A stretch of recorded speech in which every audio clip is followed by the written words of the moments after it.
Hi guys, welcome to big topic. Saint George கோட்டையில் முதலமைச்சர் விஜய். இந்த டைட்டில் பார்க்கும்போதே பயங்கர கூஸ்பம்ஸாக இருக்குன்னு தான் சொல்லணும். ஏன்னா போன வருஷம் வரைக்கும் விஜய் அவர்கள் ஒரு நடிகர் ப்ளஸ் ஒரு அரசியல் கட்சி தலைவர், அவ்வளோதான். இன்றைக்கி விஜய் அவர்கள் ஒரு முதலமைச்சர், இந்த ஸ்டேட்டோட முதலமைச்சர். 8 கோடி மக்களுக்கும் விஜய் அவர்கள் தான் முதலமைச்சர். ஸோ அப்படிப்பட்ட ஒரு முதலமைச்சர் இன்றைக்கி சென்ட் ஜார்ஜ் கோட்டையில் சுதந்திர தின விழாவை முன்னிட்டு அங்கே விஜய் அவர்கள் கொடியேற்றிருக்காரு. இது வந்து ஒரு மிகப்பெரிய ஒரு ட்ரீம் தான். எல்லாருக்குமே அமையிருக்கு வாய்ப்பு இல்லை. அது விஜய் அவர்களுக்கு அமைஞ்சிருக்கு. நம்மளுக்கும் பார்க்கும்போது பயங்கர ஹாப்பியாக இருந்துச்சு. முதல்ல எல்லாருக்கும் சுதந்திர தின நல்வாழ்த்துக்கள். அதை சொல்லிவிட்டு நம்ம அப்படியே இதுக்குள்ளே விஜய் என்ன பேசினார், அங்கே என்ன சுவாரஸ்யமான விஷயங்கள்லாம் நடந்துச்சு அப்படிங்கிறத பற்றி தான் பார்க்க போகிறோம். ஃபஸ்ட்டு விஷயம் என்ன அப்படின்னா, விஜய் அவர்கள் கொடியேற்றினது அப்படிங்கிறது எல்லாருக்குமே பார்க்கும்போது செம்ம இன்ட்ரெஸ்டிங்காக இருந்துச்சு, கூஸ்பம்ஸாக இருந்துச்சு. ஏன்னா இது வரைக்கும் அரசியல் சார்ந்த குடும்பங்கள், அதுக்கப்புறமா படிப்படியாக ஃபேமிலி, அதாவது மன்னராட்சி அப்படின்ற மாதிரி ஃபேமிலியில் இருக்கிற நபர்கள் அப்படியே அடுத்தடுத்து வாரிசுகளாக வந்து கொடியேற்றுவாங்க. அதை தான் பார்த்துட்டு இருந்தோம். இந்த வருஷமும் நம்ம தான் கொடியேற்ற போகிறோம் அப்படின்ற ஒரு மிகப்பெரிய ஆணவத்தில் சுற்றிட்டு இருந்தாங்க. யார் அப்படின்னா திமுகவை சேர்ந்த ஸ்டாலின் அவர்கள். ஸ்டாலின் அவர்களும் தான் இந்த வருஷம் நாங்கள் சென்ட் ஜார்ஜ் கொடியேற்ற போகிறோம் அப்படின்னு வெயிட் பண்ணிட்டு இருந்தாங்க. ஒரு சைடு அதிமுக எடப்பாடி அவர்கள் வந்து அவரும் நாங்கள் ஜெயிச்சிருவோம் இந்த டைம் அப்படின்னு சொல்லி அவங்க எல்லாருமே வந்து பயங்கரமாக இன்ட்ரெஸ்டிங்காக வெயிட் பண்ணிட்டு இருந்தாங்க. ஆனால் இந்த மாதிரி அரசியல் கட்சி சார்ந்த நபர்கள் மட்டுமே, பரம்பரை வந்துட்டு இருக்கிற நபர்கள் மட்டுமே இந்த சென்ட் ஜார்ஜ் கோட்டையில் போய் கொடியேற்றிட்டு இருந்தவங்களுக்கு மத்தியில் முதல் முறையாக மக்களில் நம்மளில் ஒருத்தர் வந்து போய் இன்றைக்கி கொடியேற்றிருக்காரு. இது மிகப்பெரிய ஒரு சம்பவம் தான், அதில் மாற்றம் இல்லை. அருண்ராஜ் அவர்களோடு அதை தான் வெளியே வந்து சொல்லியிருந்தார். இது வரைக்கும் அரசியல் பின்புலம் உள்ளவங்க, அரசியல் கட்சி சார்ந்த நபர்கள் தான் போயிருப்பாங்க. ஃபர்ஸ்ட் டைம் மக்கள் ஒருத்தர் போய் கொடியேற்றிருக்காரு. பயங்கர சந்தோஷமாக இருக்குது அப்படின்னு அது ட்ரூ வேர்ட்ஸ், அதில் மாற்றமே கிடையாது. விஜய் அவர்கள் அது பண்ணியிருக்காரு. சரி, இதெல்லாம் பார்க்கும்போது ஒரு சைடு நம்மளுக்கு ஹாப்பியாக இருக்குது. அதே மாதிரி விஜய் அவர்களும் நன்றி தெரிவிச்சிருந்தார். இந்த கோட்டையில் இப்போ கொடியேற்றருக்கு என்னை பார்த்துன்னா தேர்ந்தெடுத்து ஒரு முதலமைச்சர் ஆக்கி என்னை இந்த இடத்த கொண்டு வந்திருக்கிற எல்லா தமிழ் நெஞ்சுகளுக்கும் நன்றி அப்படிங்கிறத சொல்லியிருந்தார். அவருக்கு அந்தளவுக்கு ஒரு ஹாப்பியான மூமெண்ட்டாக தான் இருந்திருக்கு. நம்மளுக்கும் பார்த்தோன்னா அந்த மாதிரி ஒரு ஹாப்பியான மூமெண்ட் தான். சரி, இதில் விஜய் அவர்களும் சொன்ன சில விஷயங்கள், அதாவது நாங்கள் ஆட்சி ஏற்ற 3 மாதத்தில் என்னென்ன கொண்டு வந்திருக்கோம் அப்படிங்கிறது பார்த்தோன்னா சில திட்டங்கள் அனௌன்ஸ் பண்ணார்ல. இதுக்கு முன்னாடி பண்ணதும் இனிமேல் பண்ண போகிறதும் அப்படிங்கிற மாதிரியும் சில விஷயங்களை சொல்லியிருந்தார்ல. அந்த லிஸ்ட்டில் நீங்கள் பார்த்துருப்பீங்க, நான் ஒன்றும் புதுசாக சொல்ல தேவையில்லை. சுதந்திர போராட்ட வீரர்களுக்கு ஓய்வூதியத்தை உயர்த்தியிருக்காரு. இதில் முக்கியமான திட்டங்களாக சொல்லிட்டு போயிருக்காரு. அந்த இடத்த சம்மந்தப்பட்ட ஒரு நிகழ்ச்சி அப்படின்றதுனால அதை பற்றி பேசிட்டு போயிருந்தார். அவங்களுக்கு ஓய்வூதியம் அப்படிங்கிறது ஒதுக்கியிருக்காரு அப்படின்றது அவரே சொல்லியிருந்தார். கொஞ்சம் எக்ஸ்டெண்ட் பண்ணியிருக்காங்க, ஆல்ரெடி இருக்குது, அதில் கொஞ்சம் இன்னும் அதிகமாக எடுத்து விஜய்களுக்கு கொடுக்கணும் அப்படின்னு முடிவு பண்ணி அவங்களுக்கு ஓய்வூதியத்தை உயர்த்தியிருக்காரு. இதுவும் ஒரு பாராட்டத்தக்க செயல் தான், அதில் மாற்றம் இல்லை. அந்த இடத்துல அவர் பேசியிருந்தார். அதே நேரத்தில் தமிழ்நாட்டுக்கு கொண்டு வந்த சில திட்டங்கள் என்னென்ன இருக்குது அப்படிங்கிறத பற்றி பேசியிருந்தார். பயிர்க்கடன் தள்ளுபடி, அதுக்கப்புறமா குறுவை சாகுபடி, இதுக்கு எல்லாத்துக்குமே வந்து நிதி ஒதுக்கி இருக்குது, அது போயிட்டுருக்கு அப்படிங்கிறதையும் சொல்லியிருந்தார். அதுக்கப்புறமா முக்கியமான விஷயம் என்ன அப்படின்னா, விஜய் அவர்கள் இதுக்கு முன்னாடி கொண்டு வந்த திட்டங்களை நாங்கள் தொடர்ந்து பண்ணிகிட்டே இருக்கோம் அப்படின்றத அந்த ஸ்டேஜில் அவர் பேசுனது. என்ன அப்படின்னா, அம்மா உணவகத்தை நாங்கள் தொடர்ந்து பண்ணிகிட்ருக்கோம், காலை உணவு திட்டத்தை வந்து திமுக கொண்டு வந்தாங்களா, அதையும் நாங்கள் தொடர்ந்து பண்ணி எக்ஸ்டெண்ட் பண்ணி போயிட்டுருக்கோம் அப்படிங்கிறதையும் சொல்லியிருந்தார்ல. இந்த ஸ்டாலினோ இல்லை எடப்பாடியோ இவங்க வந்து முதலமைச்சர் ஆயிருந்தாங்கன்னு வச்சுக்கோங்களேன், இந்த மாதிரிலாம் பேசவே மாட்டாங்க. ஒரு முந்தைய ஆட்சியாளர்கள் இதை கொண்டு வந்திருக்காங்க, நாங்கள் இதை செயல்படுத்தி கொண்டு போயிட்டுருக்கோம் அப்படிங்கிறத பேசவே மாட்டாங்க. வேறு யாராவது பேசுவாங்க. ஆனால் ஒரு முதலமைச்சர் தன்னோட ஆட்சி நடக்குது, ஒரு முக்கியமான நிகழ்வு, அந்த நிகழ்வுகளுக்கு போய் கூட மற்ற ஆட்சியாளர்கள் கொண்டு வந்ததை நாங்கள் தொடர்ந்து செயல்படுத்துகிறோம் அப்படின்னு பேசுகிறதுக்கும் பார்த்தோன்னா ஒரு தைரியம் வேணும். இதை வந்து மற்ற கட்சிகள் பேசிட்டாங்க அப்படின்னா, நம்ம வந்து அவங்க கொண்டு வந்ததை நம்ம நடத்துகிறோன்னு சொல்கிறது அவங்களுக்கு ரொம்பவே கேவலமாக இருக்கும். அவங்க கொண்டு வந்திருக்காங்க, நம்ம அதை நடத்துகிறோம், அதை வந்து பேசவே கூடாது அப்படின்னு சொல்லி பேசவே மாட்டாங்க. இது மற்றவங்க தான் பேசிட்டு இருப்பாங்களே தவிர அந்த முதலமைச்சர் பேச மாட்டார். அந்த கட்சியில் இருக்கிற அடிமட்ட தொண்டர்கள் யாராவது 3ஆம் கட்ட 2ஆம் கட்ட தலைவர்கள் பேசுவாங்களே தவிர இது எல்லாத்தையுமே அந்த முதலமைச்சரே பேச மாட்டார். திமுக கொண்டு வந்ததை எடப்பாடி பேச மாட்டார், எடப்பாடி கொண்டு வந்ததை ஸ்டாலின் பேச மாட்டார். ஆனால் விஜய் அவர்கள் இவங்க 2 பேரையும் கொண்டு வந்ததையும் ஒரு முக்கியமான நிகழ்ச்சியில் அவர் முதலமைச்சராக இருக்கக்கூடிய இந்த சுச்சுவேஷனில் பேசுகிறார் அப்படின்னா, அவர் இதெல்லாம் மக்களுக்கு நலத்திட்டங்கள் போய் சேருது அப்படிங்கிறத நாங்கள் மனசார வரவேற்கிறோம், அதை செயல்படுத்துகிறோம் அப்படின்றத அவர் சொல்லியிருக்காரு. இதை வந்து இவங்க பேசுவாங்களான்னா கண்டிப்பாக வாய்ப்பில்லை. சரி, இதெல்லாம் பார்த்துட்டோம். ஒரு மாதிரி சுதந்திர தின நிகழ்ச்சி ரொம்பவே இன்ட்ரெஸ்டிங்காக போச்சு. தளபதியோட அப்பா அம்மா வந்திருந்தாங்க. அப்புறம் இடையில பார்த்தோன்னா த்ரிஷா வந்திருந்தாங்க. அதுதான் எல்லாருக்குமே கொஞ்சம் டென்ஷன் ஆயிடுச்சு. ஆனால் முன்னிருந்த அளவுக்கு இப்போ கிடையாது. இவங்க வந்திருக்காங்க அப்படின்றது பெரிய அளவில் யாருமே கவனிக்கல. ஆனால் அந்த பாயிண்ட் வந்து எதிர்க்கட்சிகளுக்கு ஒரு ஆயுதமாக தேவைப்படும், அதை எடுத்து யூஸ் பண்ணிகிட்டு இருப்பாங்க. அதை பற்றி அப்புறமா பேசுவோம். இப்போதைக்கு அது பெரிய அளவில் நம்ம சர்ச்சை ஆகலை. இதை பற்றி மட்டும் நம்ம பேசிவிட்டு கடந்து போயிடுவோம். சரி, ஓகே. இந்த மாதிரி இன்ட்ரெஸ்டிங்கான விஷயங்கள் எல்லாம் நடந்துட்டுருக்கிற இந்த சமயத்தில் இன்னொரு ஹாப்பியான நியூஸ் அப்படிங்கிறது நடந்திருக்கு. அப்படிங்கிறது தான் திமுகவுக்கும் இந்த நாம் தமிழர் கட்சிக்கெல்லாம் மிகப்பெரிய பேரிடி அப்படின்னு சொல்லணும். என்ன அப்படின்னா, நம்ம கரூர் சொந்தங்களுக்கு முதலமைச்சர் விஜய் அவர்கள் பணியாணை கொடுத்தார்ல, அதை ரத்து பண்ணியிருந்தாங்க சென்னை உயர்நீதிமன்றம். ரத்து பண்ணதுக்கு முக்கியமான காரணம் யார் அப்படின்னு இந்த நாம் தமிழர் கட்சி சேர்ந்தவங்க சில எதிரிகள் தான், அதில் மாற்றம் கிடையாது. அவங்க தான் போய் வழக்கு தொடுத்து இதை ஸ்டாப் பண்ணுங்க அப்படின்னு சொன்னாங்க. உடனே உயர்நீதிமன்றம் ஸ்டாப் பண்ணாங்க. இதை வந்து பணி கொடுக்கக்கூடாது, அந்த பணியாணையை ரத்து பண்ணணும் அப்படின்னு சொல்லி கேட்டிருந்தாங்க. தடை போட்டாங்க. இப்போதைக்கு தடை அப்படின்னு சொல்லி போட்டாங்க, அதை வழங்கக்கூடாது அப்படின்னு தடை போட்டாங்க. நம்ம தாவேக்கா சும்மா இருக்குமா? அதை உடனே உச்சநீதிமன்றத்துக்கு கொண்டு போனாங்க. உச்சநீதிமன்றம் என்ன சொல்லிட்டாங்க அப்படின்னா, இப்போது யாருக்கு தடை போட்டிருக்காங்க அப்படின்னா, இந்த அரசு பணியானை எதிர்த்து வழக்கு போட்டு தடை வாங்கி வச்சுருக்காங்களே அவங்களுக்கு தடை போட்டாங்க. இந்த தடையை போடுறதுக்கு நீங்கள் யார் அப்படின்னு சொல்லி கேட்டிருக்காங்க. சரி, இந்த வழக்கு கொண்டு வந்தீங்களே நீங்கள் யார் அப்படின்னு ஒரு வழக்கறிஞர்கிட்ட கேட்டிருக்காங்க. நான் ஒரு அரசியல் கட்சி சார்ந்த நபர் அப்படின்னு அவர் சொல்லிட்டார். சொன்னோன்னே முடிஞ்சு போச்சா? கடுமையாக விமர்சிச்சிருக்காங்க. உங்கள் அரசியலை இதில் பண்ண நினைக்காதீங்க, உங்கள் அரசியலுக்கு இது இடம் கிடையாது. இப்படி ஒரு சம்பவத்துக்குள்ளே நீங்கள் எதுக்கு அரசியலை உள்ளே கொண்டு வர்றீங்க? அரசியல் அப்படிங்கிறது கொள்கை ரீதியாவோ கோட்பாட்டு ரீதியாவோ வேறு எங்கேயாவது வச்சுக்கோங்க, இதெல்லாம் அரசியலுக்குள்ளே வரக்கூடாது அப்படின்னு சொல்லி அவங்க வாங்கின அந்த தடைக்கு இவங்க தடை போட்டாங்க. அப்போல்லாம் இல்லை, அந்த பணியாணையை அவங்களுக்கு கொடுக்கப்படும் அப்படிங்கிறத தடை போட்டாங்க உச்சநீதிமன்றம். ஒரு அரசு நிகழ்வுகளை கலந்துக்கிட்டு உயிரிழந்துட்டாங்க, அவங்களுக்கு அரசு பணி கொடுக்குறாங்க. அதில் உங்களுக்கு என்ன பிரச்சனை? அதை நீங்கள் எதுக்கு தடுக்கிறீங்க அரசியல் ரீதியாக? இதெல்லாம் உள்ளே வரக்கூடாது அப்படின்னு சொல்லி உச்சநீதிமன்றம் அதை தடை பண்ணிட்டாங்க. இப்போ அந்த கரூர் சொந்தங்களுக்கு 31 பேருக்கும் அரசு பணி போக போகுதுன்னு தான் சொல்லப்படுது. கன்ஃபார்மாக இன்னும் தெரியல. கூடிய விரைவில் அதுக்குண்டான தீர்ப்பும் வரும். ஆனால் அவங்களுக்கு அரசு பணி கன்ஃபார்ம் அப்படிங்கிறது மட்டும் தெரிய வந்திருக்கு. இப்போ இவங்க வந்து ஒரு நடிகனை பார்க்க போய் இறந்துட்டாங்க, அவங்களுக்கு எதுக்கு அரசு வேலைன்னு சொல்லி தான் அந்த நாம் தமிழர் கட்சி பேசுது. இவனுங்களை தான் தமிழர்களுக்கான கட்சியாமா. 1% கூட 0% அறிவில்லாத தற்கொலைங்க அப்படின்னா இவங்க தான். இப்போது திமுக ஆட்சியில் ஒரு சம்பவம் ஒன்று நடந்துச்சு. கள்ளக்குறிச்சியில் கள்ளச்சாராயம் குடிச்சு இறந்து போயிட்டாங்களா, அந்த நபர்களுக்கு வந்து நிதி உதவி அப்படின்னு ஒன்று கொடுத்தாரு முன்னாள் முதலமைச்சர் ஸ்டாலின் அவர்கள். அதுக்கு வந்து திமுக நபர்களே ஆதரவு தெரிவித்தாங்க. இறந்துட்டாங்க, அவங்களுக்கு அவங்க ஃபேமிலிக்கு என்ன பண்ணுறது, அதனால் கொடுத்தாங்க அப்படின்றது நம்மளுக்கு எல்லாருக்குமே தெரியும்.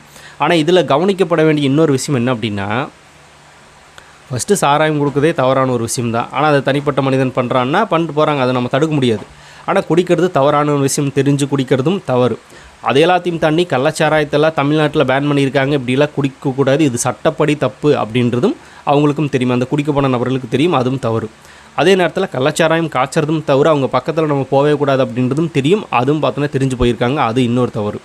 அதை குடிச்சோம் அப்படின்னா நம்ம உயிருக்கு ஆபத்து கூட ஏற்படலாம். ஏன்னா அது வந்து என்ன சொல்கிறது, நம்ம உயிருக்கு உத்தரவாதம் கிடையாது. கள்ளச்சாராயம் அப்படின்னாலே நம்ம உயிரை கொள்ளக்கூடிய ஒரு பொருள் தான். அப்படி இருக்கிறப்ப அதை நம்ம குடித்தா நம்ம உயிருக்கு ஆபத்து அப்படிங்கிறது தெரிஞ்சும் போய் குடிச்சிருக்காங்க அப்படின்னா அது இன்னொரு தவறு. இந்த மாதிரி தவறு மேலே தவறு. அந்த கள்ளச்சாராயம் சைடு போனதே ஒரு மிகப்பெரிய தவறு. அந்த தவறை தெரிஞ்சும் பண்ணி குடித்து இறந்துருக்காங்க. ஆனால் அவங்க இறந்துட்டாங்க, ஓகே. ஆனால் அந்த குடும்பத்து நபர்கள் இருக்காங்களா, அவங்க வந்து நடுத்தருவில் நிற்கக்கூடாது, அவங்களுக்கு இன்னும் ஒரு ஃபேமிலி துணை யாரும் கிடையாது அப்படின்னு சொல்லி அதுக்கு அரசு வந்து நிதியுதவி கொடுத்தாங்க. அதை வாங்கிக்கிட்டாங்க, அதை எல்லாருமே ஏற்றுக்கிட்டாங்க. இந்த நாம் தமிழர் கட்சி விமர்சனம் வச்சாலும் அதெல்லாம் ஏற்றுக்கிட்டாங்க, அந்த குடும்பங்களுக்கு போகட்டும் அப்படின்னு. அதே மாதிரி மு.க. ஸ்டாலின் அவர்கள் கொடுத்தது திமுக உறுப்பினர்கள் கேள்வி கேட்கவே இல்லை, அந்த குடும்பத்துக்கு போய் சேட்டும் அப்படின்னு சொல்லி ஆஹா ஓஹோன்னு புகழ்ந்து பேசினாங்க. ஆனால் இந்த சைடு நல்லா நோட் பண்ணுங்கள், இந்த கரூர் சம்பவம், அந்த கூட்ட நெரிசல், அங்கே கரூருக்கு விஜய் அவர்கள் வர்றாரு, நம்ம போய் விஜய் அவர்களை பார்த்துட்டு வந்துடலாம் அப்படின்னு கிளம்புனது தவறா? கிடையாது. விஜய் அவர்களை பார்த்துட்டு நம்ம ரிட்டன் வீட்டுக்கு வந்து நம்மளோட அடுத்த கட்ட வேலைகளை போய்க்கலாம், மத்தியானத்துக்கு மேலே இல்லைனா நைட்டு இல்லைனா நாளைக்கு கூட நம்மளோட வேலைக்கு போய்க்கலாம் அப்படின்னு வேலைக்கு லீவ் போட்டு அவங்களோட ஃபங்க்ஷன், அவங்களோட ஏதாவது ஒரு ப்ரோக்ராம் இருக்குல்ல அதை கேன்சல் பண்ணிவிட்டு நாளைக்கு போய்க்கலாம் நம்ம அப்படின்னு சொல்லி அங்கே வர்றது தவறான விஷயமானா கிடையாது. அரசு ஒப்புதலோடு தான் அது நடக்குது. அரசு பாதுகாப்பு கொடுக்குறதுன்னு சொல்லி தான் அங்கே வந்திருக்காங்க. எல்லாமே அரசு சம்மந்தப்பட்டது. அங்கே யாரும் போகக்கூடாதுன்றது கிடையாது, போனால் தப்பான்றதும் கிடையாது. இந்த பக்கம் கள்ளச்சாராயம் குடிக்கு போனது தப்பு அப்படின்றது தப்பு தான். ஆனால் இந்த பக்கம் ஒரு கூட்டத்துக்கு போனது தப்பானா கிடையாது. எல்லாமே போகலாம், ப்ராப்பராக எல்லாருமே செட் பண்ணி வச்சுருக்காங்க. நம்ம போயிட்டு ரிட்டன் வந்துடலாம் அப்படின்னு மைண்ட் செட்டில் போனவங்க அந்த கூட்ட நெரிசலில் சிக்கி இறந்துட்டாங்க. இது தவறானா, அங்கே போகக்கூடாது அப்படின்றது தவறானா கிடையாது, போகலாம். ஆனால் அசம்பாவிதமாக இந்த சம்பவம் நடந்துருச்சு. இது வேணும்னு பண்ணல யாருமே. நம்ம போனால் வரமாட்டோம் அப்படின்னு தெரிஞ்சு யாரும் போகல. இந்த பக்கம் கள்ளச்சாராயம் குடித்தா நம்ம இறந்துருவோம் தெரிஞ்சும் போய் குடிக்கிற மாதிரி, இந்த பக்கம் நம்ம போனால் இறந்துரும் அப்படின்னு யாருக்கும் தெரியாது. இந்த நிகழ்வுக்கே வந்து நிதியுதவி கொடுக்குறாங்க. ஆனால் இந்த நிகழ்வுக்கு அரசு பணி கொடுக்கக்கூடாது அப்படின்னு ஒரு கும்பல் தடுக்குது அப்படின்னா எந்த அளவுக்கு கேவலமான ஒரு திமுக கும்பல், இந்த நாம் தமிழ் கட்சி கும்பல் எல்லாம் இருக்குது அப்படிங்கிறத யோசிச்சு பாருங்களேன். இப்போ அவங்க இறந்துட்டாங்க, அந்த குடும்பத்துக்கு ஒரு அரசு பணி கொடுக்குறாங்க. அது ஏதாவது பெரிய பணியானா கிடையாது, அவங்க படிப்புக்கு ஏற்ற மாதிரி இல்லை அப்படின்னா சின்ன சின்ன வேலைகளை கொடுக்குறாங்களே தவிர பெரிய அளவில் ஒன்றும் பெரிய வேலையெல்லாம் கிடையாது. அதவே தடுக்கிறாங்க. அதை தடுத்துட்டு பார்த்தோன்னா ஆக ஓஹோன்னு கொண்டாடிக்கிட்டு இருக்காங்க. இதனால தான் அந்த உச்சநீதிமன்றம் சொல்லிடுச்சு, உங்களோட அரசியலுக்கு இது வந்து இடம் கிடையாது, அவங்களுக்கு போக சேர வேண்டிய பணி போய் சேரணும் அப்படின்னு சொல்லி இதுக்கு இவங்க வாங்கின தடைக்கு தடை போட்டாங்க உச்சநீதிமன்றம். பார்க்குறதுக்கு பயங்கர ஹாப்பியாக இருந்துச்சு. அவங்களுக்கு பணி போக போகுது. இதில் தோல்வி சந்திச்சிருக்கு நாம் தமிழர் கட்சி, திமுக உடன்பிறப்புகள் எல்லாருமே, அதில் மாற்று கருத்து இல்லை. இப்போ அந்த கரூர் 31 குடும்பங்கள் இருக்காங்களா, அவங்க தமிழ்நாட்டோட குடிமகன்கள் கிடையாதா? இந்தியாவோட குடிமகன்கள் கிடையாதா? இந்த நாட்டோட பிரஜை கிடையாதா? தமிழ்நாட்டில் எத்தனையோ பேருக்கு வேலை கிடைக்க வேண்டியது அவங்களுக்கு கொடுக்குறாங்க அப்படின்னா, அப்போ அவங்களும் தமிழ்நாட்டில் தானே வாழ்ந்துட்டு இருக்காங்க. அவங்களும் இந்தியா குடிமகன் தானே, தமிழ்நாட்டில் ஒரு பிரஜை தானே, வாக்கு செலுத்தக்கூடிய நபர்கள் தானே. அப்படி இருக்கிறப்ப அவங்களுக்கு கொடுக்குறதுல என்ன தவறு அப்படின்றது நம்மளுக்கு புரியல. இவங்க இந்த மாதிரியான ஒரு ஸ்டெப்பை மூவ் பண்ணாங்க. அது ஃபெயிலியரில் முடிச்சுட்டு உச்சநீதிமன்றம் அவங்களுக்கு ஒரு சல்யூட் அப்படின்னு நம்ம சொல்லிக்கலாம். சரி, இது எல்லாத்தையும் தாண்டி இன்னொரு நபர், இவர் மேலே எனக்கு ரொம்பவே மரியாதை இருக்குது. இவர் அப்படி பேசக்கூடிய நபரும் கிடையாது, ரொம்பவே மாண்பாக நடந்துக்கக்கூடிய ஒரு நபர் தான். ஆனால் இவர் பேசின பேச்சு பார்க்கும்போது எனக்கு ரொம்பவே வருத்தமாக இருந்துச்சு. கோவம் கூட வரல, ஃபஸ்ட்டு வருத்தமாக தான் இருந்துச்சு. இவரில் இப்படி பேசுகிற நபர் கிடையாது. இவருக்கு என்னாச்சு அப்படின்னு, யார் அப்படின்னா ஏடிஎம்கேவை சேர்ந்த கல்யாண சுந்தரம் அப்படிங்கிற இந்த நபர். இவரோட ஸ்பீச் எல்லாருக்குமே தெரியும். நல்லா பேசுவார், மாண்பாக பேசுவார், மரியாதையாக பேசுவார், மற்றவங்களுக்கு அட்வைஸ் பண்ணுவார். நம்ம விஜய் அவர்களையும் சரி அவரோட தொண்டர்களையும் திட்டினா கூட அந்த மாதிரி பேசாதீங்க, அந்த மாதிரி திட்டாதீங்க, ஒருமையில் பேசாதீங்க அப்படின்னு அட்வைஸ் பண்ண நபர் இன்றைக்கி அவரே ஒருமையில் பேசியிருக்காரு. பார்க்குறக்கு நம்மளுக்கு வருத்தமாக இருந்துச்சு. அதாவது கரூர் சம்மந்தப்பட்ட பிரச்சனைகள் கூட விஜய் அவர்களுக்கு ஆதரவாக சில விஷயங்களை பேசினார். அங்கே வந்தது யார் தப்பு அப்படின்றத பற்றி நிறைய விஷயங்களை இன்ட்ரெஸ்டிங்காக பேசினார். அதெல்லாம் பார்க்குறக்கு ரொம்பவே நல்லா இருந்துச்சு. அதே நேரத்தில் இவரோட பேச்சு அப்படிங்கிறது, ஒருத்தர் மேலே ஒருத்தர் குற்றச்சாட்டு வைக்கிறாங்க அப்படின்னா மரியாதையாக இருக்கும், உட்காந்து நம்ம கேட்க முடியும். இப்படி ஒரு குற்றச்சாட்டை வைக்கிறாரு அப்படின்னா நம்ம உட்காந்து கேட்கலாம் அப்படின்றாருக்கு அவரோட பேச்சு இருக்கும். சில பேர் குற்றச்சாட்டுன்ற பேரில் அவங்கள திட்டிக்கிட்டு இருப்பாங்கள்ல, அது உண்மையான குற்றச்சாட்டாக இருந்தாலும் கூட அவங்க திட்டத்தை பார்க்கும்போது இதை எவன்டா கேட்பா அப்படின்னு சொல்லி வெளியே வந்துடுவோம். அந்த லெவலில் இருக்கும். ஆனால் இவங்க குற்றச்சாட்டு வச்சாங்க அப்படின்னா கேட்குற மாதிரி இருக்கும். இந்த நபர் கல்யாண சுந்தரத்தை சொல்கிறேன். ஆனால் அவர் இன்றைக்கி ஒரு விஷயத்தை பேசியிருக்காரு. என்ன அப்படின்னா, எடப்பாடி அவர்கள் வந்து ஆர்ப்பாட்டம் ஒன்று நடத்தினார், பயிர்க்கடனை தள்ளுபடி பண்ண சொல்லி எடப்பாடி அவர்கள் ஏடிஎம்கே நடத்தினாங்க. அதில் கல்யாண சுந்தரம் பேசுகிறாரு. அவர் என்ன பேசுகிறாரு அப்படின்னா, எங்கள் எடப்பாடி அவர்கள் வந்து ஒரு வாக்குறுதி கொடுக்குறாரு, மகளிர் உரிமை தொகை பற்றி பார்த்தோன்னா 2000 அப்படின்னு சொல்லி கொடுக்குறாரு. உடனே அதை பார்த்துட்டான் இவன், பார்த்துட்டு அதாவது முதலமைச்சர் விஜய் அவரில் இவன் பார்த்துட்டான், சரி அப்படியா நம்ம 2500 சொல்லுவோம் அப்படின்னு இவன் 2500 சொல்கிறா அப்படின்னு ஒருமையில் பேசுகிறாரு அவன் இவன் அப்படின்னு. அதுக்கப்புறமா 3 சிலிண்டர் நாங்கள் தர்றோம் அப்படின்னு எடப்பாடி அண்ணன் பேசினார். அதை பார்த்துட்டு உடனே இவன் 6 சிலிண்டர் நம்ம தருவோம் அப்படின்னு சொல்லி பேசலாம் அப்படின்னு சொல்லி 6 சிலிண்டர் அப்படின்னு வாக்குறுதி கொடுக்குறா அப்படின்னு சொல்லி அவன் இவன் அப்படின்னு முதலமைச்சர் விஜய் அவர்கள் ஒருமையில் பேசியிருக்காரு அந்த ஸ்டேஜில். பார்க்கும்போது ரொம்பவுமே என்ன இவரெல்லாம் இப்படி பேசக்கூடிய நபர் கிடையாது, ஏன் இவரெல்லாம் இப்படி மாறிட்டு இருக்காரு அப்படின்னு நம்மளுக்கு தோணுச்சு. இப்போ வாக்குறுதிகள் அப்படின்னாலே ஒரு கட்சி விட இன்னொரு கட்சி பெட்டராக கொடுத்துட்டே இருக்கும். இது நடந்துட்டு இருக்கிறது தானே. திமுகவோட பெட்டராக அதிமுக கொடுக்கும், அதிமுக பெட்டராக திமுக கொடுக்கணும் அப்படின்னு நினைப்பாங்க. இது நடக்கிறது தானே. எக்ஸாம்பிளுக்கு பார்த்தோன்னா, இப்போ கலைஞர் வந்து இலவச வண்ண தொலைக்காட்சி அப்படின்னு ஒன்று கொண்டு வந்தார். அவர் கொடுக்குற அப்படின்னு சொல்லியிருந்தார் எல்லாத்துக்குமே. அந்த தேர்தல் அவர் தான் ஜெயிச்சார். அதை கொடுத்துட்டு என்ன பண்ணிட்டாங்க அப்படின்னா மின்வெட்டை கட் பண்ணிட்டாங்க. மின்வெட்டு அப்படிங்கிறது பிரச்சனையாக இருந்துச்சு. அதுக்கப்புறமா ஜெயலலிதா அவர்களை வந்து அடுத்த எலெக்ஷன் வந்து ஒரு அறிவிப்பு கொடுக்குறாங்க, நாங்கள் வந்தோம் அப்படின்னா மாணவர்களுக்கு தேவையான லேப்டாப் கொடுக்குறோம் அப்படின்னு சொல்லி சொன்னாங்க. அப்புறம் இந்த மிக்சி, அப்புறம் கிரைண்டரு இதெல்லாம் தரேன்னு சொன்னாங்க. அதுக்கப்புறமா வாக்கு அவங்களுக்கு விழுந்துச்சு. மின்வெட்டு ஏற்படாத அளவுக்கு நாங்கள் பார்த்துக்குறோன்னு சொன்னாங்க, அவங்களுக்கு வாக்கு விழுந்துச்சு. இந்த மாதிரி ஒருத்தர் ஒரு விஷயத்தை கொண்டு வரோம் அப்படின்னா அவரை விட அடுத்த லெவலுக்கு நம்ம பெட்டராக ஒன்று கொடுக்கணும் அப்படின்னு சொல்லி தான் பிளான் பண்ணுவாங்க. இது வழக்கமாக எல்லா கட்சிகளும் பண்ணுறதா, திமுக அதிமுக மாற்றி மாற்றி பண்ண ஒரு விஷயம் தான். இப்போ தாவேக்கான ஒரு புது கட்சி உள்ள வந்ததுக்கப்புறமா இவங்க 2 பேர் விடையும் பெட்டராக ஒன்று கொடுக்கணும், ஒரு வாக்குறுதின்றது கொடுக்கணும் அப்படின்னா அதை கொடுத்தாரு. ஸ்டாலின் 1000 கொடுத்தாரா? இப்போ உடனே வந்து நம்ம எடப்பாடி அவர்கள் என்ன சொன்னார், 2000னு சொன்னார். அப்புறம் அவரை யாரை பார்த்து காப்பி அடித்தார் அப்படின்னா ஸ்டாலினை பார்த்து தான் காப்பி அடிச்சிருக்காரு. இது என்ன சொல்கிறது, இவர் 1000 கொடுத்துட்டு இருந்தார், எடப்பாடி வந்து 2000 தரனார். சரி, நீங்கள் 2 பேரும் அந்த மாதிரி போனீங்க அப்படின்னா நான் 2500க்கு போகிறேன் அப்படின்னா அடுத்த கட்சி இந்த மாதிரி தான் போக தான் செய்யும். அதை தான் சொல்லுவாங்க, இதுதான் வாக்குறுதி. அடுத்தடுத்த திட்டங்கள் அடுத்தடுத்த லெவலுக்கு கொண்டு போகணும்னு சொல்லுவாங்களே, அது மாதிரி தான் இதுவும். இவங்களோட வாக்குறுதி விட இன்னும் பெட்டராக ஒன்று கொடுக்கணும் அப்படின்னு சொல்லி விஜயாவில் அடுத்த 2500க்கு போனார். அதே மாதிரி எடப்பாடி 3 சிலிண்டர் அப்படின்னாரா, நம்ம 6ன்னு சொல்லுவோம் அப்படின்னு அவர் அடுத்த இதுக்கு போனார். இது வந்து எல்லாம் பண்ணுறது தானே, இது ஒன்றும் புதுசு கிடையாது.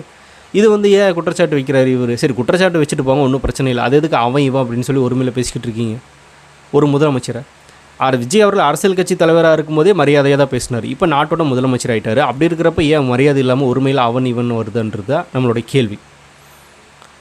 இதில் வேறு எடப்பாடி அவர்கள் வந்து பயிர்க்கடன் உடனே தள்ளுபடி பண்ணுங்க, அதுக்கு தான் இந்த ஆர்ப்பாட்டம் அப்படின்னு அங்கே பேசிக்கிட்டு இருந்தார். இல்லை, எனக்கு புரியல. ஆட்சி ஏற்று 3 மாதம் தான் ஆயிருக்கு. இப்போ வந்து 5000 கோடிக்கு அதிகமான பயிர்க்கடன் தள்ளுபடியை விஜய் அவர்கள் பண்ணியிருக்காரு. அதே மாதிரி குறுவை சாகுபடிக்கும் பார்த்தோன்னா நிதி ஒதுக்கியிருக்காங்க. இந்த மாதிரி பண்ணிகிட்டு இருக்காங்க. 3 மாதம் தான் ஆச்சு. 3 மாதத்தில் இந்த மாதிரி படிப்படியாக தான் கொடுத்துட்டு போக முடியுமே தவிர வந்த உடனே முழுசாக தள்ளுபடி அப்படின்னு எந்த ஆட்சியும் சொல்லாது. எந்த ஆட்சியாளர்களும் அந்த மாதிரி வந்தோடனே அதை பண்ணவும் மாட்டாங்க. பண்ணதான் சரித்திரமும் கிடையாது. உடனே எப்படி பண்ணுவாங்க? நிதி நிலைமை எப்படி இருக்குது, அந்த நிதி நிலைமைக்கு ஏற்ற மாதிரி இப்போ எவ்வளோ நம்மளால் தள்ளுபடி பண்ண முடியும், அதுக்கப்புறமா நம்ம கொஞ்சம் கொஞ்சமாக பண்ணுவோம், அதுக்கப்புறமா வருவாயை பெருக்கிட்டு நம்ம அதுக்கப்புறமா பண்ணுவோம் அப்படின்னு தான் எந்த ஆட்சியாக இருந்தாலும் நினைக்கும். அது எடப்பாடி பழனிசாமி அவர்களுக்கு தெரியாதா?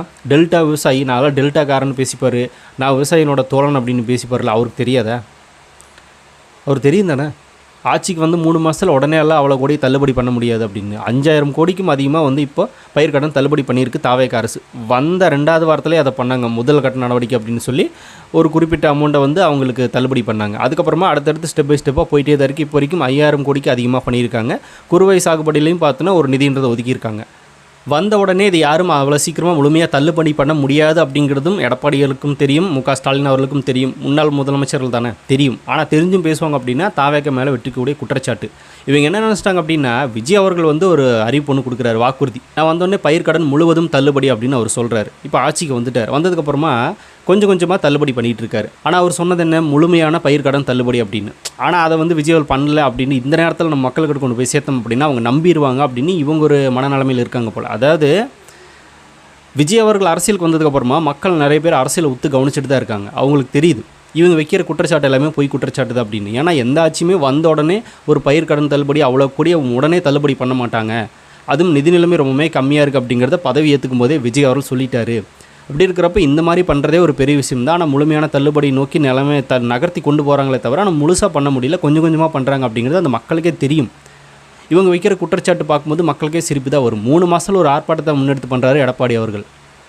முழுமையாக பண்ண முடியாது, எவ்வளோ கோடி நிதி நிலைமை இருக்குது அப்படின்றது அவருக்கு தெரியும். அதே நேரத்தில் சட்டசபையில் என்ன பேசினார் எடப்பாடி அவர்கள், இப்போதே 20,000 கோடி வந்து இருக்காங்க தாவேக அரசு, இதே மாதிரி போச்சு அப்படின்னா 20 லட்சம் கோடியில் தான் போய் நிற்கும் அப்படின்னு அவர் சொல்லியிருந்தார்.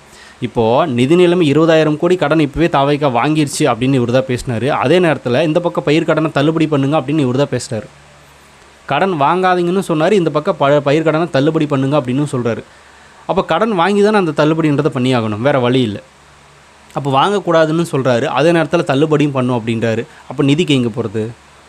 கஜனால பார்த்தோன்னா அமௌண்ட் இருக்கணும்ல. இப்போ கடன் வாங்குன்றீங்களா வாங்க வேணான்றீங்களா, அதுக்கு பதில் சொல்லுங்கள் அப்படின்னு தான் நம்மளுக்கு கேட்க தோணுது. மக்கள் கவனிச்சுட்டு தான் இருக்காங்க, எல்லாருக்குமே தெரியும். எதுவுமே வந்து அவ்வளோ சீக்கிரமாக முழுமையாக தள்ளுபடி பண்ண முடியாது, கொஞ்சம் கொஞ்சமாக தான் பண்ண முடியும் அப்படிங்கிறது அவருக்கு தெரியும். இப்போ மதுக்கடைகள் கூட 717 மதுக்கடைகள் மூடப்பட்டிருக்கு. ஆனால் விஜய் அவர்கள் வாக்குறுதின்னு அரசியல் கட்சி இருக்கும்போது வாக்குறுதின்னு ஒன்று கொடுத்தாருன்னு அதை பற்றி பேசவே இல்லை. ஆனால் வந்தோடனே ஃபர்ஸ்ட் ஸ்டெப் அதை தான் பண்ணார். இந்த மாதிரி நிறைய விஷயங்களை வந்து ஸ்டெப் பை ஸ்டெப்பாக தான் கொண்டு போய் பண்ண முடியும். முழுமையான பயிர்க்கடனை தள்ளுபடி நோக்கி தான் நம்ம அரசு போகுது, அதில் மாற்றம் இல்லை. ஆனால் அதை கொஞ்சம் கொஞ்சமாக செயல்படுத்தணும் அப்படின்னு தான் விஜய் நினைக்கிறாரு. இது அந்த அரசியல்வாதிகளுக்கு தெரியும். ஆனால் மக்களை நம்ம இப்படி சொல்லி நம்ப வச்சிடலாம், பயிர்க்கடன் தள்ளுபடின்னு சொன்னார், இப்போ கொஞ்சம் கொஞ்சமாக தான் பண்ணுறாரு, ஏமாற்றிட்டார் அப்படின்னு சொன்னால் மக்கள் நம்பிடுவாங்க அப்படின்னு நினச்சிட்டாரு. மக்கள் உங்களோட நிறைய நோட் பண்ணிகிட்டு இருக்காங்க விஜய் அவர்களோட அரசியலுக்கு வந்ததுக்கப்புறமா. அதனால் நீங்கள் இந்த மாதிரியான பொய் குற்றச்சாட்டுகளை அடுக்கிறத விட்டுட்டு மக்களுக்கு ஏதாவது யூஸ்ஃபுல்லாக பண்ணுங்க அப்படின்னு தான் சொல்ல தோணும். இந்த மாதிரியான பொய் குற்றச்சாட்டுகளை வைக்காதீங்க, அது மக்கள் மத்தியில் ஈஸியாக அம்பலப்பற்றும். அதுக்கு இதுவே ஒரு மிகப்பெரிய எடுத்துக்காட்டு அப்படின்னு நம்ம சொல்லலாம். சரி, ஓகே. இந்த அரசியல் கட்சிகள்லாம் அப்படின்னா இந்த மாதிரியான பொய் குற்றச்சாட்டுகள் வைக்கிறதால அவங்களோட வேலையாக இருக்கும். அதை தொடர்ந்து பண்ணுறாங்க, பண்ணட்டும். மக்கள் மத்தியில் யார் அம்பலப்பட போகிறாங்க அப்படிங்கிறதும் அவங்களே வச்சுக்கிட்டும். ஏன்னா கல்யாண சுந்தரம் அவர்கள் இந்த மாதிரியான அவன் இவன் அப்படின்ற ஒருமையில் வார்த்தைகள் தவிர்த்திருக்கலாம். நீங்களும் திமுக மாதிரி மாறிடாதீங்க, அது ஆபாசத்துக்கு பேர் போன கட்சி அப்படின்னு மாறிடுச்சு. ஆபாசம் அசிங்கமாக பேசுவாங்க அப்படின்றது அந்த கட்சியோட அந்த நேமே வந்தாச்சு. கொஞ்சம் நாகரிகமாக அரசியல் பேசிகிட்டு இருக்கிறது ஏடிஎம்கே தான், அதை நீங்களுக்கு எடுத்துக்காதீங்க அப்படின்ற ஒரு அட்வைஸை சொல்ல தோணுது. இவங்களாம் பல வருஷமாக அரசியல் இருக்கிறவங்க, நம்ம ஒன்றும் புதுசாக சொல்ல தேவையில்லை இவங்களுக்கு. இருந்தாலும் ஒரு சின்ன ரிக்வஸ்ட், அப்படி ஒரு சில வார்த்தைகள் வாயிலிருந்து வந்திருக்குல்ல. இப்போ எடப்பாடி அவர்கள் அதே தாவேக தொண்டர்கள் திட்டுறதுக்கு எவ்வளோ நேரமாகும்? பெரிய அளவில் எடப்பாடி அவர்கள் யாருமே தாவேக தொண்டர்கள் திட்டுறது கிடையாது. ஏன்னா அவங்க 3வது இடத்துக்கு போயிட்டாங்க. அதே நேரத்தில் எதிர்க்கட்சி திமுக, அதே நேரத்தில் இவங்க பெரிய அளவில் அந்த மாதிரி ஆபாசமான அசிங்கமான கருத்துக்களை வச்சதும் கிடையாது. அதனால தான் தாவேக தொண்டர்களும் கண்ணியமாக மெயின்டைன் பண்ணுறாங்க. ஆனால் உங்களை மாதிரி சில பேர் இப்போ இருந்தே ஸ்டார்ட் பண்ணிட்டீங்க அப்படின்னா, அவங்களும் பேச ஆரம்பித்தாங்க அப்படின்னா இது வாய் வார்த்தை அரசியலாக தான் மாறுமே தவிர ஒரு நாகரிகமான அரசியலாக இருக்காது. அப்போ எல்லாருமே இந்த மாதிரி ஆபாசமாக பேசிட்டு சுற்ற வேண்டியதான். என்னத்தை சொல்கிறது, எங்களோட முன்னோடிகள் நீங்கள்லாம் கொஞ்சம் பார்த்து பேசுங்க அப்படின்னு ஒரு ரிக்வெஸ்ட்டை வைக்க தோணுது, வேறு ஒன்றும் இல்லை. சரி, இப்போ நம்ம முதலமைச்சர் விஜய் அவர்கள், நம்மளுடைய தளபதி, ஸ்க்ரீனில் பார்த்து நம்ம என்ஜாய் பண்ணிகிட்டு இருந்த ஒரு நபர், இப்போ ஜென்சார்ஜ் கோட்டையில் போய் கொடியேற்றுறாரு ஒரு முதலமைச்சராக. பார்க்கும்போது பயங்கர ஹாப்பியாகவும் கர்வமாகவும் இருக்குன்னு தான் சொல்லணும்.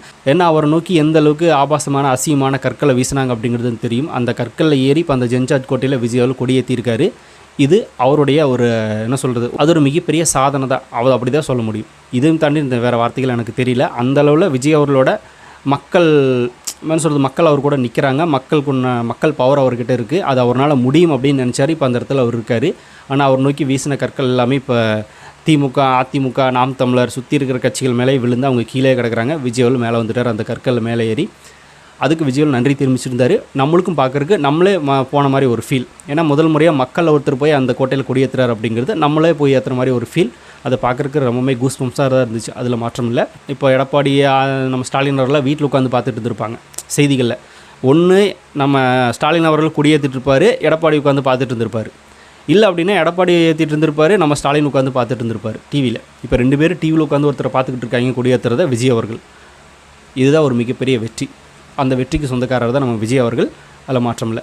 உங்களுக்கு என்ன தோணுது அப்படிங்கிறத கமெண்ட்டில் ஷேர் பண்ணிட்டு போங்க. அப்படியே பிக் டாபிக் சேனல் யாராவது சப்ஸ்கிரைப் பண்ண மறக்காமல் சப்ஸ்கிரைப் பண்ணி வச்சுக்கோங்க. நிறைய பிக் டாபிக்ஸ், பொலிட்டிக்கல் நியூஸ் அப்படி நிறைய நம்ம சேனலில் தொடர்ந்து வரப்போகுது.